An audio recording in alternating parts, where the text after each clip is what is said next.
Hey everyone, what's going on? I have an epic clutch to show you guys today. So we're actually going to start out looking at this male. Now this is not actually the male that we bred to the animal whose clutch I'm going to pull here in a second.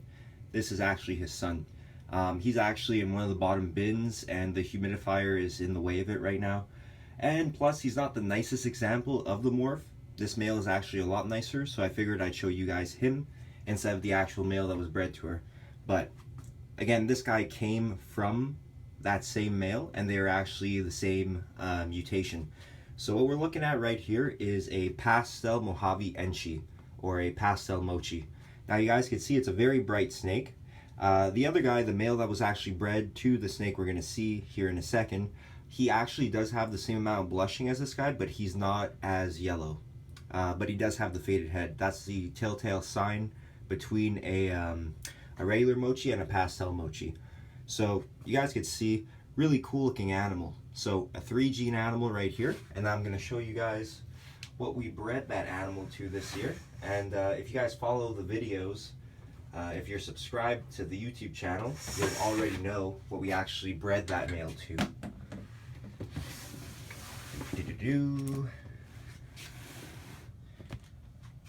Yup. That is a banana fire spider on eggs. So super pumped to pull the clutch from her, see what we got going on. This is the biggest clutch of the year for us by far. So obviously we're hoping that almost every single baby is at least a combination of Enchi and banana.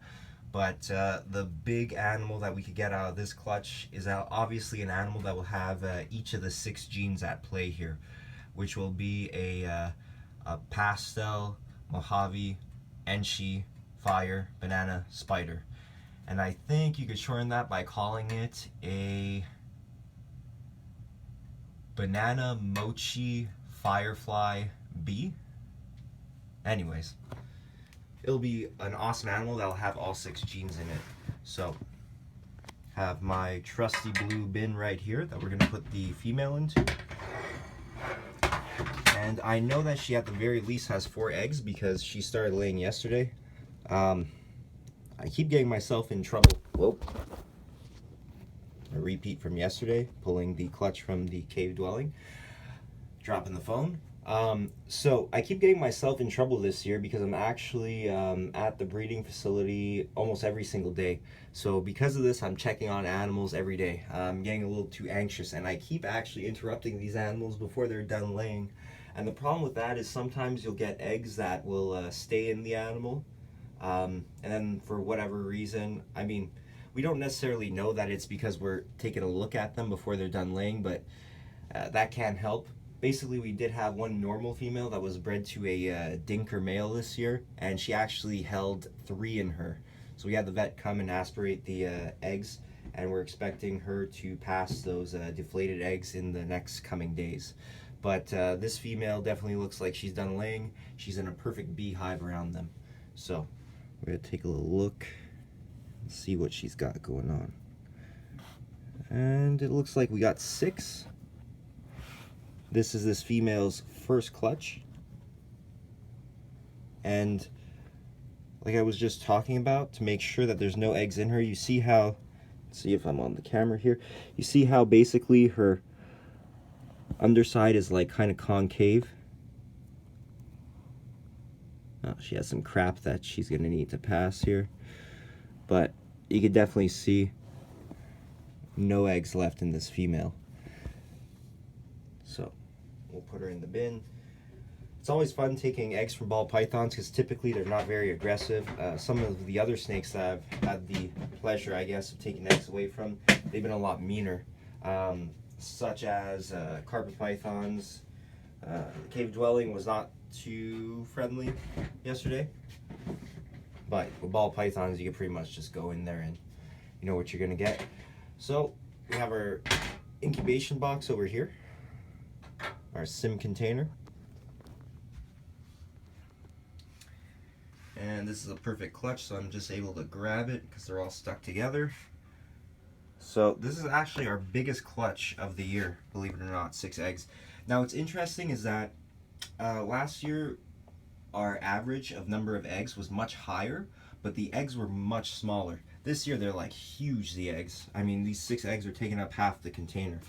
So this is a perfect clutch. I don't really need to do anything here. I'm just simply gonna write information on them. So 6 eggs, you know, due to hatch between 55 and 60 days, and who knows, this might be the clutch that we're gonna lose sleep over.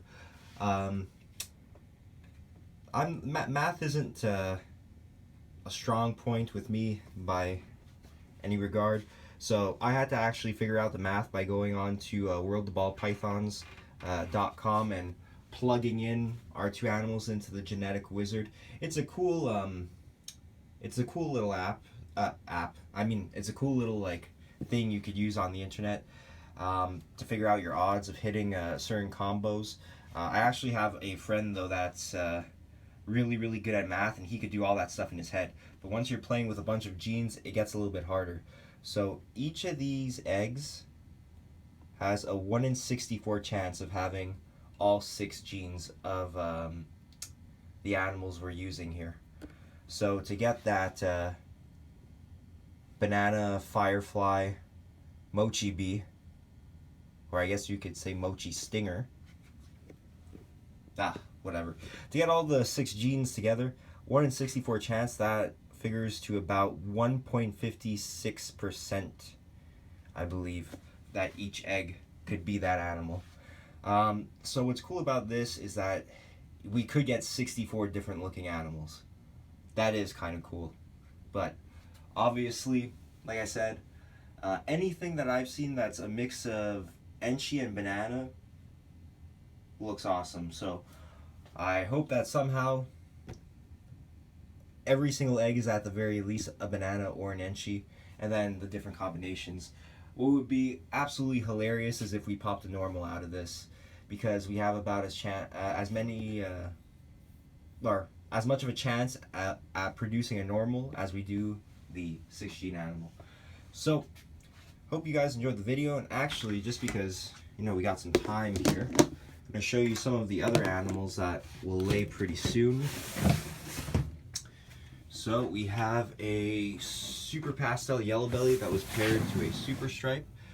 And this is basically how you guys will be able to know that the animals are going to lay soon.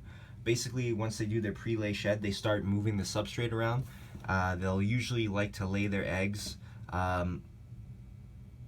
where there's no substrate. So they clear out the substrate using their body, and they will sit very weirdly in their coils, and you'll just know basically.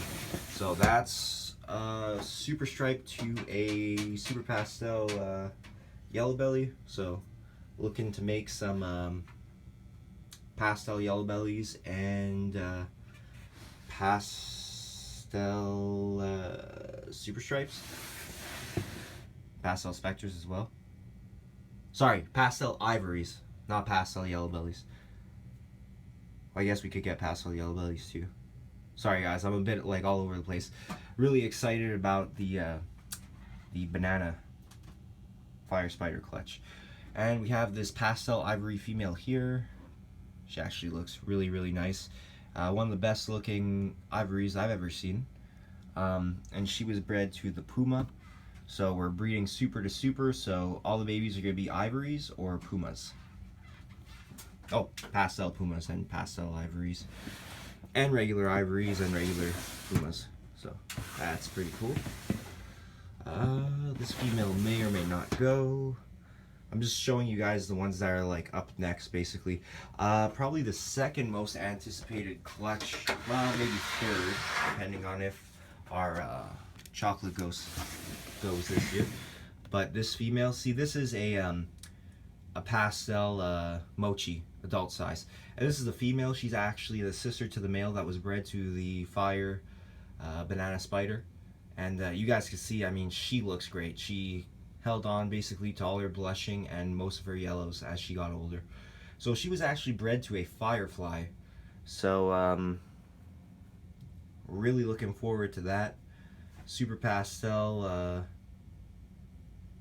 fires mixed with Mojave and Enchi. It should be awesome looking animals. By the way, guys, if I messed up some of the genes or messed up on some of the combinations that we could get from the animals, give me a break over here. I'm dealing with a lot of genes, dealing with a lot of snakes. Yeah, I also wanted to announce that we actually have an Instagram now that is going to be for our breeding projects only, because I was using my personal Instagram for the YouTube and the Facebook. Well, you know, I was taking the images from the Instagram, posting them on the Facebook, and I had the link from the YouTube to go to my personal Instagram. Now you guys will have a link to the Instagram that's going to be only reptiles, because obviously my personal Instagram, I post stuff that's, you know, not always reptile related.